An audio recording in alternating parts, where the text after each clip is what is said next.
J'ai pas encore travaillé sur le socle ou sur la table. C'est encore les objets à l'état brut qui resteront aussi bruts. Hein. Il n'y aura pas d'émail, il n'y aura pas de...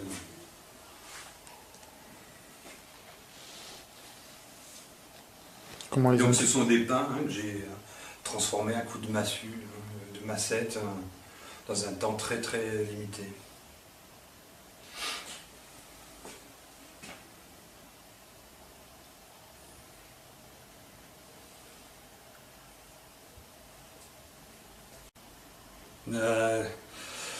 Quand je travaille sur la terre, donc je limite mon temps de fabrication. Hein. C'est plutôt un acte rapide, déterminé, mais assez pulsionnel. Ça en restera là. En l'occurrence, pour celle-ci, il y a toujours, j'essaie quand même d'avoir l'aspect d'origine, ce sont des pains de faïence là, et de travailler un peu d'une façon qui va m'amener vers l'organique ou l'objet, presque l'objet industriel. Donc une sorte de paradoxe d'un objet qui va d'un côté et de l'autre, mais qui n'est pas si défini. La forme m'échappe de toute façon. Et la forme, de toute façon, je m'en méfie aussi. Mais au niveau, par exemple, d'une vision de la sculpture, moi, je me souviens des fameuses maquettes Heller. Les petites maquettes que l'on sortait dans les boîtes qu'on achetait avec un mirage ou un bateau, enfin une porte-avions. Et puis en peinture, c'était très beau sur la boîte. Et quand on ouvrait, c'était merveilleux parce qu'il y avait des encarts en plastique avec les pièces à monter, à découper. Et puis ensuite, je réalisais avec la colle ce porte-avions, ce mirage, et j'étais déçu. L'objet final était décevant. Par contre, la proposition de construction de l'objet dans sa boîte, c'était le rêve, parce que tout était possible. Et cette approche-là, cette façon, quand je suis devant la matière, j'essaie toujours d'avoir la notion de tous les possibles, sans vraiment définir spécifiquement et déterminer les choses. Il n'y a pas de fonction finale à mes objets, ni à mes peintures. Ça peut être abrupt, ça peut être en pente douce, mais la finalité, elle est autre. Elle est ce que fera le regardeur.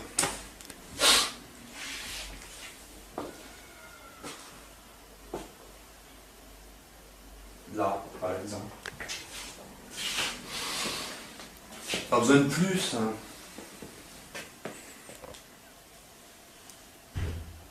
Ce moins, c'est déjà beaucoup. J'aime bien aussi le mimétisme. Un tapis, une toile écrue, bistre. Bon, on est dans l'atelier, c'est un accrochage de stockage. Ça n'a rien à voir. Là, dans les projections, j'aime bien l'aspect frontal. J'ai travaillé sur la frontalité, pourtant je vais être débordé par la perspective. Je travaille avec mes scotch et tout, c'est absolument basique. Mais par contre, j'ai cette version d'emboîtage. Je stocke les emboîtements.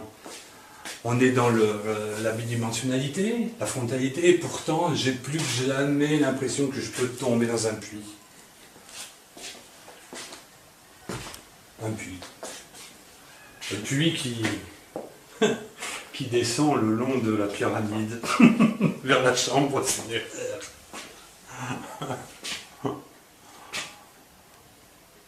Le sanctuaire.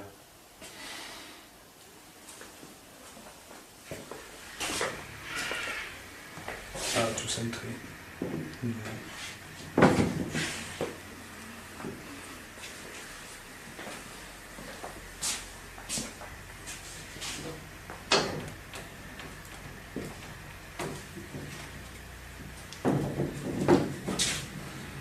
Je suis obligé de me fabriquer un peu un matériel de transport un peu adapté, parce que l'atelier, qui est un endroit de répétition, qui est un peu ma salle de sport, ma salle de sport plastique, n'est pas très très grand, donc il faut que je puisse, tout est sur roulette, je peux tout changer.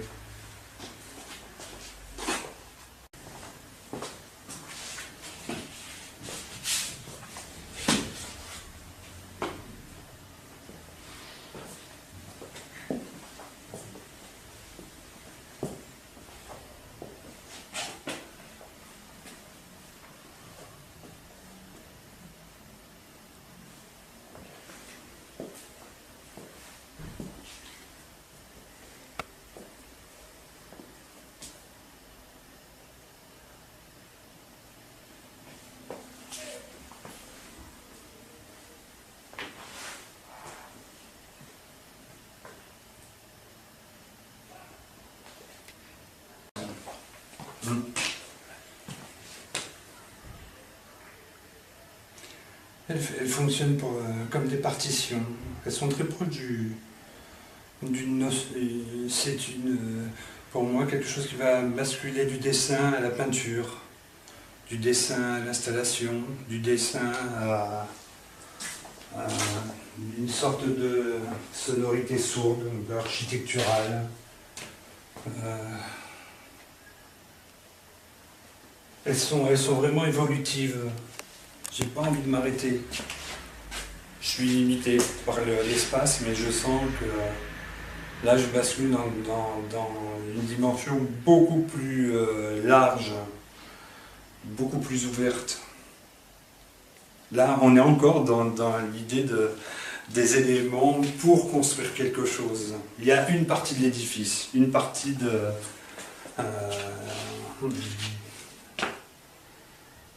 je sais pas, quand je vois ce travail-là en cours, j'ai l'impression de plus être ici.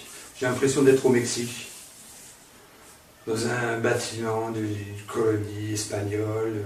Je sens que ça, je vais peut-être me pencher sur les cactus, sur le désert, sur une sécheresse. J'aime que ce soit sec, que ça absorbe.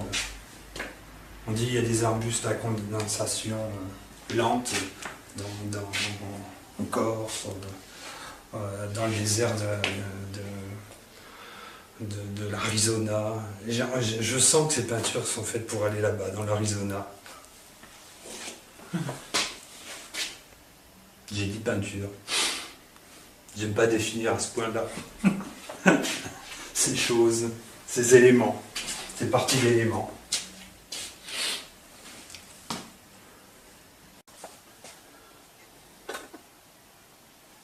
Je peux peut-être faire mettre un petit peu.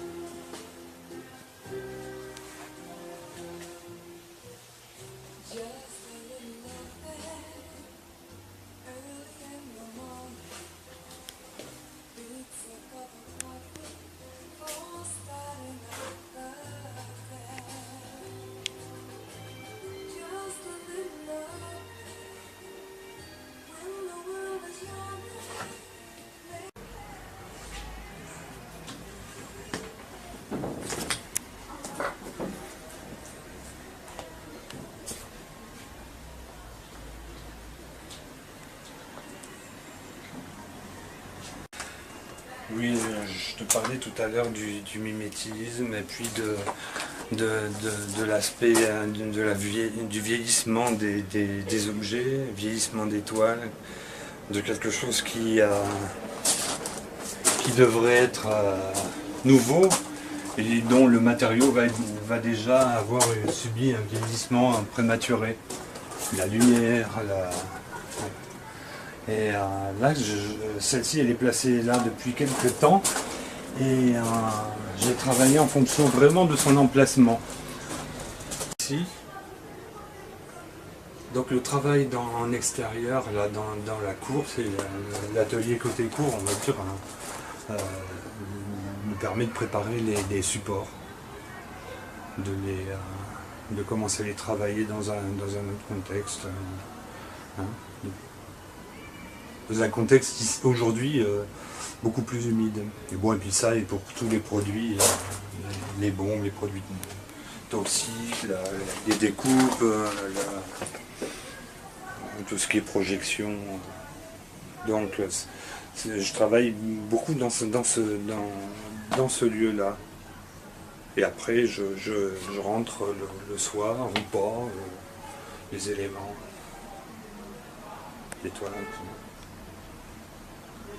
Donc là, c'est vraiment des choses en train de se faire ou de se défaire aussi.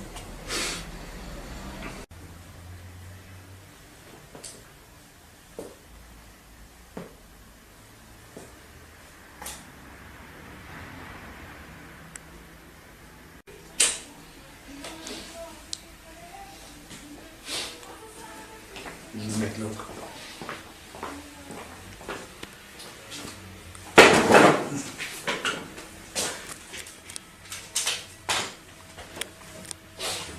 Ah ouais, ça m'a... Alors quand je descends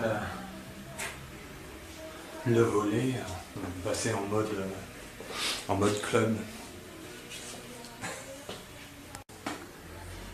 Donc cet endroit de conception, de stockage, me permet aussi de stocker tout ce qui va être son, tout ce qui va pouvoir générer du son, la musique, les instruments qui deviennent de plus en plus des sculptures qui vont s'instrumentaliser.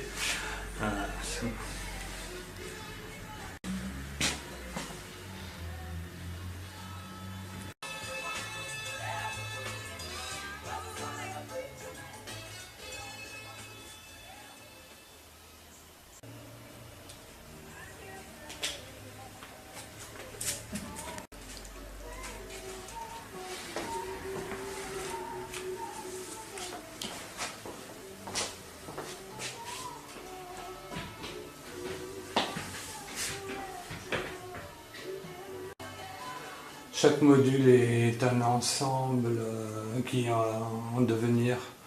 Chaque ligne, chaque espace, chaque centimètre carré est un support vide ou plein. Yin, yang. Pour moi, c'est quelque chose qui peut contenir frontalité et lumière. Encore, je dirais, un support à la couleur, un support à l'arc-en-ciel, un support à la lumière la plus violente. Et pourtant, tout est semi dans une sorte de sommeil.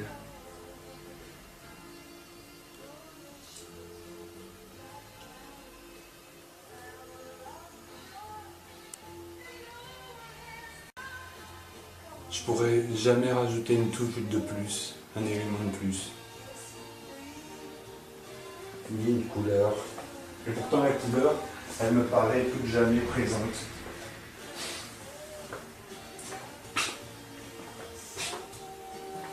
En fait, compte, la série, c'est des supports à des couleurs pressenties. Je me sens vraiment peut-être là plus que jamais peintre.